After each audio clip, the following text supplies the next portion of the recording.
हमारा नाम मंजीत है और हमारे इस यूट्यूब चैनल में आप लोग का हार्दिक स्वागत है। दोस्तों, मैं आज आप लोग को बताने जा रहा हूँ भारतीय संविधान का एक्ट नंबर 2 जो था 1781 में एक्ट ऑफ सेटलमेंट आया था।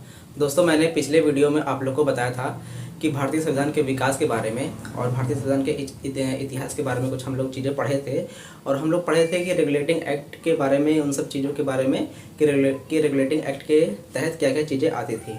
दोस्तों, आज हम लोग पढ़ेंगे भारतीय संविधान के जो 1781 में एक्ट ऑफ सेटलमेंट आया था उसके बारे में। चलिए देखते हैं दोस्तों, जो 1781 में एक्ट ऑफ सेटलमेंट आया था, एक्ट ऑफ सेटलमेंट जो 1781 में आया था, ये जो रेगुलेटिंग एक्ट आया था उसकी कुछ खामियां थी, कुछ कमियां थी, उसके अंदर रह गई थी। उसी कमियों को दूर करने के लिए लाया गया था एक्ट ऑफ सेटलमेंट।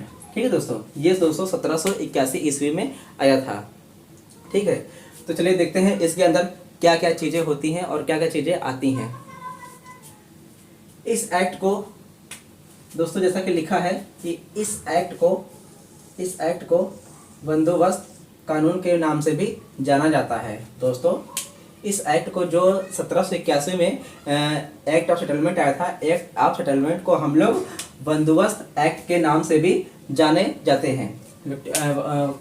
बंदोबस्त एक्ट के नाम से भी जाना जाता है। ठीक है दोस्तों, सेकंड आता है दोस्तों कि गवर्नर जनरल द्वारा बनाए गए कुछ नियम और विनियमों को सुप्रीम कोर्ट के पास जमा करने की अनिवार्यता को भी समाप्त कर दिया गया था, क्योंकि इससे असुविधा हो रही थी। दोस्तों, होता क्या था कि जो जनरल गवर्नर थे, जो भारत के जनरल गवर्नर थे, जो ईस्ट इंडिया कंपनी के जनरल गवर्नर थे, जैसा कि मैंने आप लोग को बताया था कि हमारे यहाँ के 3 प्रेसिडेंसी क्षेत्र थे। कौन कौन से थे? पश्चिम बंगाल था और मद्रास था और महाराष्ट्र था। ठीक है, जो मद्रास और महाराष्ट्र थे वो पश्चिम बंगाल के जनरल गवर्नर के अधीन काम करने लगे थे। कब काम करने लगे थे? सन 1773 ईस्वी में रेगुलेटिंग एक्ट के तहत वो लोग काम करने लगे थे। ठीक है, तो इसमें क्या था कि गवर्नर जनरल द्वारा बनाए गए नियम और उपनियमों को सुप्रीम कोर्ट के पास जमा करने की अनिवार्यता को भी समाप्त कर दिया गया था। दोस्तों, होता क्या था, रेगुलेटिंग एक्ट में होता क्या था कि जो जनरल गवर्नर कोई भी नियम बनाते थे, कोई भी नियम अगर जनरल गवर्नर बनाते थे तो उसको जो है सुप्रीम कोर्ट के पास उनको अनिवार्यता दिखानी पड़ती थी। ठीक है, अब इसमें बहुत से इसमें चीज़ें होती थी कि जनरल गवर्नर कहते थे कि हम अगर कंपनी के अधिकारी हैं तो हम ये अनिवार्यता सुप्रीम कोर्ट को क्यों दिखाएं। ठीक है, और सुप्रीम कोर्ट कहते थे कि अगर आप हमारे अधीन काम कर रहे हैं तो हमें दिखाना जरूरी है। तो इसी चीज़ों को देखते हुए सन 1781 ईस्वी में एक्ट ऑफ सेटलमेंट के लिए ये प्रावधान रखा गया था कि अब जो है जनरल गवर्नर कोई भी नियम बनाते हैं तो वो सुप्रीम कोर्ट के पास जमा करने की अनिवार्यता को समाप्त कर दिया गया, क्योंकि इससे असुविधा हो रही थी। ठीक है दोस्तों, क्योंकि इससे असुविधा हो रही थी, इसीलिए अब कोई भी नियम अगर जनरल गवर्नर द्वारा बनाए जाएंगे तो वो सुप्रीम कोर्ट को कोई ज़रूरी नहीं कि वो जमा करें।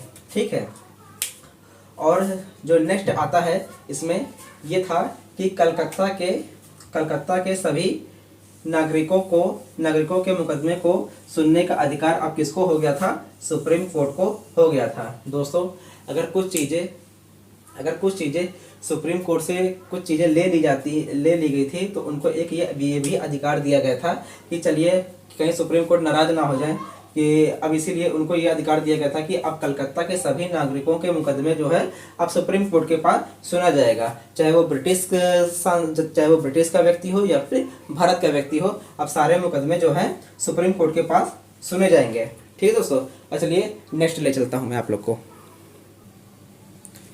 तो दोस्तों, जो नेक्स्ट इसमें चीज़ें थी, एक्ट ऑफ सेटलमेंट में जो नेक्स्ट चीज़ें थी, इसमें ये चीज़ें थी कि आदेश लागू करते समय सर्वोच्च न्यायालय सामाजिक तथा धार्मिक परंपराओं को ध्यान में रखेगा। दोस्तों, कहने का मतलब ये है कि आदेश जो इसमें लागू हो रहा है उसमें किसी तरह का भेदभाव नहीं किया जाएगा। हिंदू मुस्लिम में किसी तरह का, किसी भी जाति में, किसी भी विशेष जाति धर्म में कोई भी भेदभाव नहीं किया जाएगा।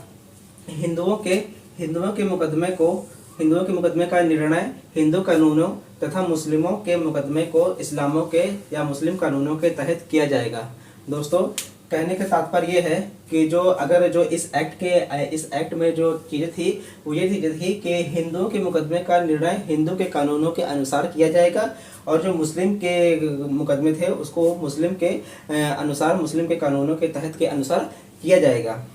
दोस्तों, एक प्रकार की चीज़ें मतलब कि इस एक्ट में एक चीज़ें ये, मतलब अगर इसका हम निर्णय निकालें तो इसमें ये आ रहा है कि इस एक्ट में एक्ट ऑफ सेटलमेंट में जो 1781 एक्ट में आया था, इसमें मतलब एक चीज़ से मतलब धीरे धीरे स्वतंत्रता, मतलब स्वतंत्र रूप से मतलब आगे बढ़ रहा था। जिस तरह से हमारी न्यायपालिका स्वतंत्र है ना, और सांसद हमारे स्वतंत्र है, इसी तरह से एक स्वतंत्र के रूप में ये आगे बढ़ रहा था।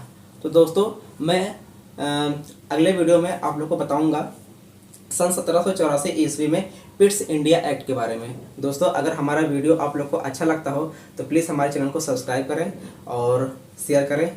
धन्यवाद।